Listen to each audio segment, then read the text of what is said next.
kind of going slow around here right now today. The weather's kind of bad, so just going to take a few hours here today. Maybe do a little bit of something if it dries up a little bit. The sun's trying to come out.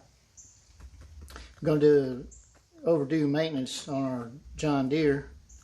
They do some greasing on it. I've already checked the oil. It's just a little bit low. It's not bad.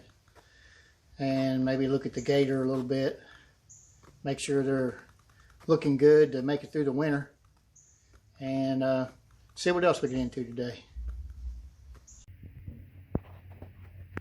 Just in case you're interested in one of these, there's different ones. This one here is the 1025R. And these are all attachments you can buy. This backhoe attachment, got the backhoe attachment, and then the bucket attachment, and then the digger, backhoe digger on the back here. Those are all, and they're quick release. I mean, I don't know how quick it would be, but I'm not going to do it for you right now. I've actually never taken these off. I have watched videos on it. What you do is you lower this bucket down to the ground, get some pressure on it, and then you have, see if I can show it to you, cotter pin that is right down here. You see it over here. That comes out, and then there's one on that side that comes out. You pull those cotter pins out, and then you put down also your outriggers. Put them down to the ground, one on each side there. Put them down on the ground, and after you do all that, you can just drive away from it, and it just stays sitting there. And then when you're ready, just back up to it. Once you're good and practiced at it, I'd say. And then on the backhoe attachment, it's kind of the same principle.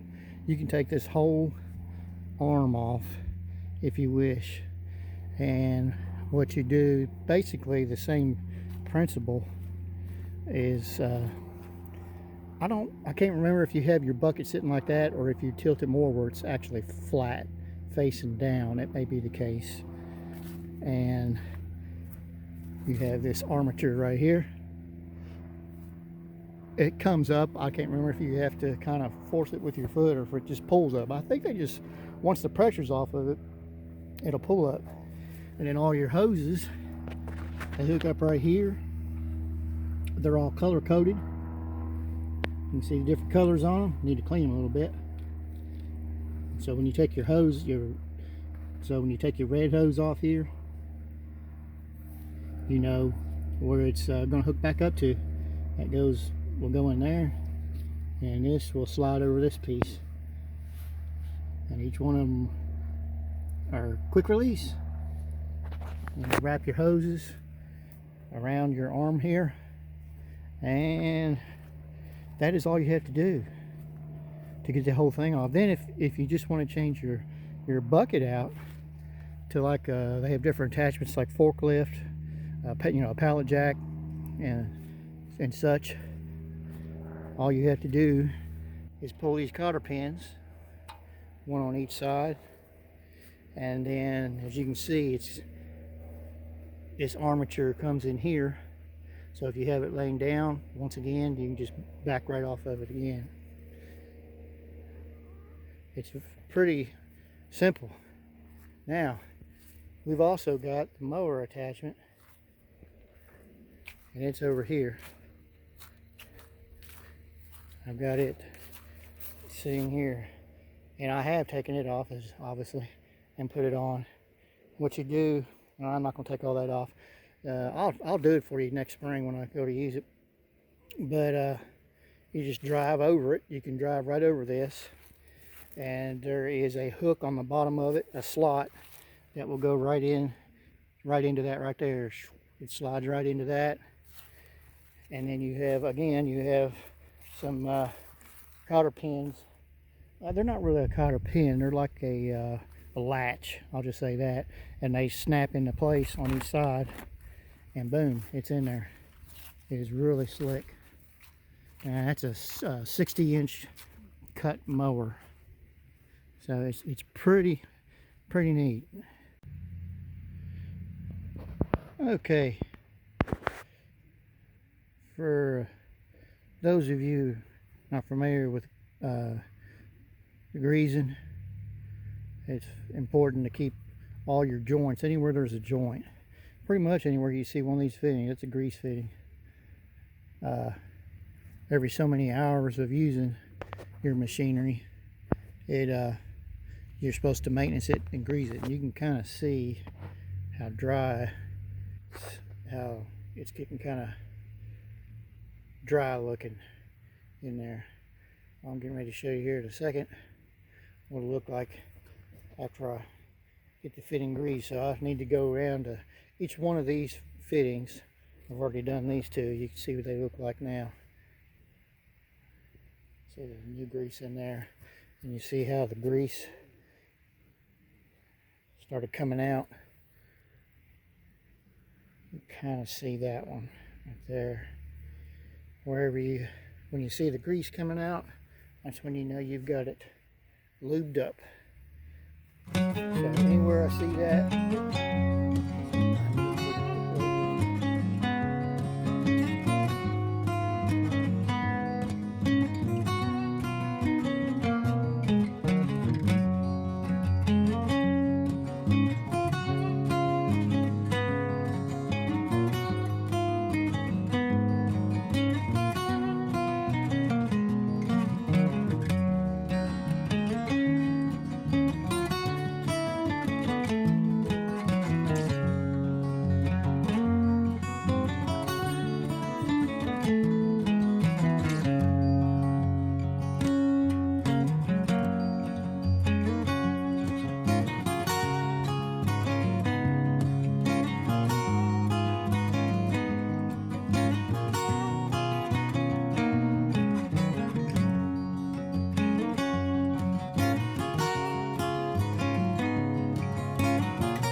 well, started cutting up a little bit of wood.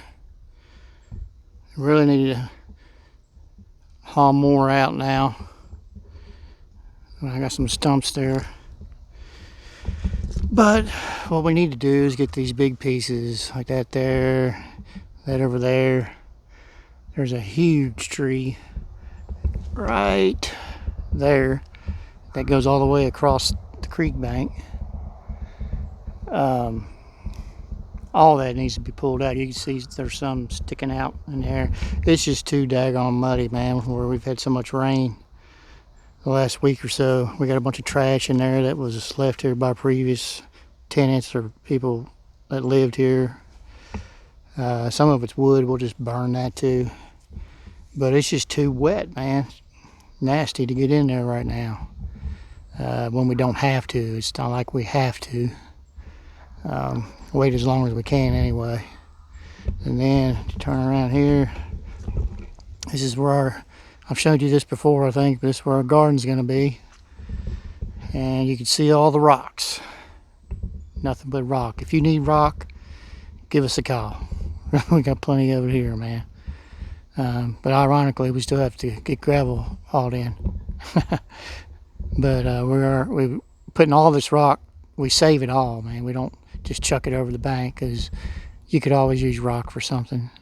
But anyway, what we want to do is get all this rock out of there so we can start tilling the dirt. We're going to do our biochar to get in there with a bunch of scrap logs and wood.